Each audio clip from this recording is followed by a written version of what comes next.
Jubilee hills లో Sai Reddy Vinay Raj Reddy memorial charitable trust రక్తదాన శిబిరాన్ని ఏర్పాటు చేశారు. చిరంజీవి బ్లడ్ బ్యాంక్ సహకారంతో రక్తదాన శిబిరం నిర్వహించారు. అన్ని దానాల కంటే రక్తదానం గొప్పదని ట్రస్ట్ చైర్మన్ రామ్ రెడ్డి చెప్పారు. తన కుమారుడు వినయ్ రాజ్ రెడ్డి 2002లో ఓ ప్రమాదానికి గురై రక్తం లభించక ప్రాణాలు కోల్పోయారని చెప్పారు.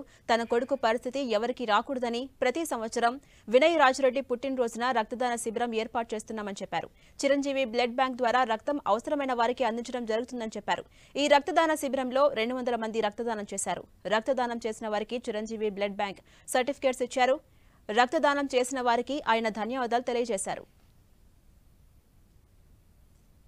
ఈరోజు ఈ 24th డిసెంబర్ మా పెద్దబ్బాయి వినయ్ రాజు మెమరీగా మేము అతని బర్త్డేని ఆర్గనైజ్ చేస్తున్నాము.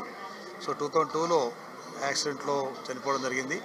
మరి ఆ సిచ్యువేషన్లో ఏంటంటే టైంకు ప్రాపర్గా బ్లడ్ సరఫరా అందక, అంటే మనకు క్వాలిటీ బ్లడ్ దొరకక చనిపోయాడని మన మెడికల్ రిపోర్ట్స్లో రావడంతో కొంత మాకు బాధ అనిపించేసి, మరి ఇట్లాంటి ఎంతోమంది పిల్లలు ఎంతోమంది యాక్సిడెంట్స్లో చనిపోతున్నారు, ఎంతోమందికి ఇట్లా బ్లడ్ కూడా సరఫరా లేకుండా కూడా జరిగిపోతుంది కదా. మరి మనం సంథింగ్ మనకు ఎట్లా పోయిన అబ్బాయి తిరిగాడు, but something why can't we give something back to the society, మనం ఏమైనా చేయగలుగుతామని చెప్పేసి మేము వేరియస్ ఇన్స్టిట్యూషన్స్తో డిస్కస్ చేసాము. ఫైనల్గా ఈ చిరంజీవి బ్లడ్ బ్యాంక్ చిరంజీవి వాళ్ళ ట్రస్ట్తో మేము టైప్ అయ్యి